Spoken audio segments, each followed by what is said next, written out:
Hello, I'm Lucas Kitchen. Thanks for watching. So this weekend, my family was out of town, and I watched a very disturbing documentary. I knew it would be disturbing going into it because it was about David Koresh and the Branch Davidians. This was a national, maybe worldwide story in 1993. I was 9 years old when it happened. I remember it being all over the news. But I didn't know all the details. My parents probably protected me somewhat from what was actually going on. So David Koresh was an impressive individual in some ways, but a deranged individual in most ways. And he had incredible sway over this group of about 150 people. They cloistered themselves in a compound and they stockpiled weapons. He, as the leader of this group, was a complete dictator.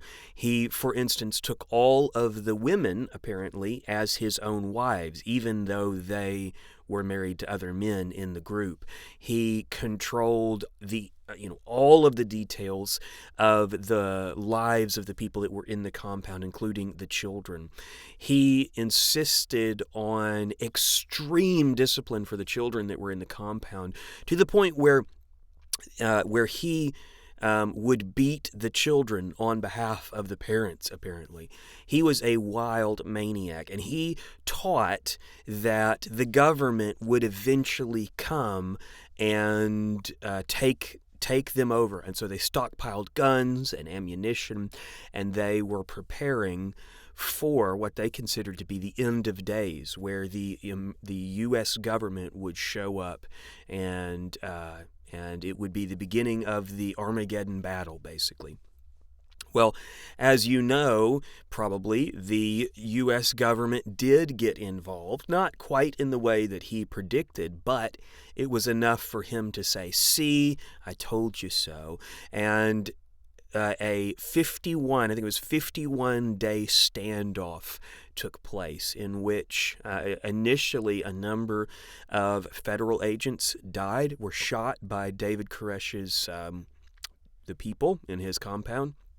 A number of his people were shot, and then it was a very long-term standoff in which, at the very end, the federal agencies that were involved decided it was time to go in forcibly after lots and lots of attempts to negotiate, and they basically sent a tank in and tear gas, and the place got lit on fire. And there are conspiracy theories up and down about how the place got lit on fire. The federal agencies said that David Koresh and his people lit it on fire, and it was a group suicide. Of course, other conspiracy theorists have different views, but that's the most logical one because of the incendiary fuels they found in the compound after it had burned.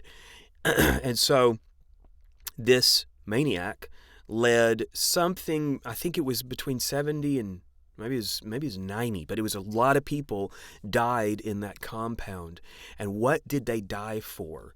They didn't die for anything meaningful. They died for David Koresh. They died because he had enchanted them or something.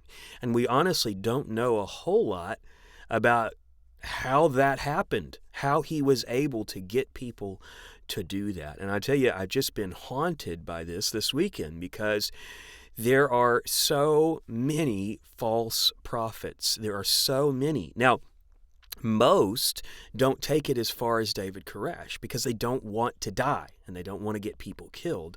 But they do want things. They do have their own purposes and their own reasons for doing this, and it's always egotistical and selfish. It reminds me of this verse you've probably seen before: watch out for false prophets. David Koresh is a great example of that, although there are lots and lots of false prophets, many of which who don't end their group in suicide. Watch out for false prophets. They come to you in sheep's clothing. So for David Koresh, in the beginning, he seemed like this he seemed like this special character, apparently, this person who had they say, had the Bible memorized and he cared about Scripture and everything like that. They come to you in sheep's clothing, but inwardly they are ravenous wolves. So for David Koresh and some of the other leaders of these groups that turn out to be suicide cults, inwardly they're ravenous wolves, but eventually they become ravenous wolves on the outside too, and you can see it even from a distance. But notice what it says: "But by their fruit you will recognize them." Now, if they are outwardly in sheep's clothing, then how would you recognize them? How would you see through the sheep's clothing? Well, it says, by their fruit you will recognize them. Now that potentially, often is taught that you could tell by how they act. And there probably is some truth to that. If you watch closely, you might be able to spot some things. But notice it does say that they are dressed in sheep's clothing. So their business is to fool you on the outward appearance. So what is the fruit of a prophet? Well, the fruit of a prophet really is his words. What is he teaching? And with David Koresh, if people would have been paying attention, they would have been able to see that his teaching was all about himself.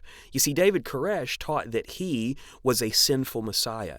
He taught that that Jesus, who he did claim had come, he taught that Jesus was a sinless Messiah, and therefore the human race couldn't relate to him. And so God supposedly sent a sinful Messiah, which was David Koresh. And in David Koresh, they could relate to this new Messiah. He taught that after his death, he would return with the angels. David Koresh would return with the angels. And did you know that there are still Branch Davidians who are waiting for David Koresh's return? It's sickening, but it is the nature of a false prophet. His effects stick around, his fruit sticks around for quite some time, and it sits there and rots. And so the primary way that we spot false prophets is that we look at what they teach. We compare it against Scripture. We check it for what is being said. And if we do that, what Scripture tells us is that we are able to recognize them. But it can be difficult. And I think for the people that were in that compound with David Koresh, they were in so deep that I think many of them could not see a path out. It is incredibly sad. So let's remember this about false prophets. We have to be on our guard. Not all of them are David Koresh's. There are false prophets. I'm so confident there are false prophets even in churches in the town where I live and in the town where you live. There are false prophets all over the place. So let's be wary and let's watch their fruit. Thanks for watching.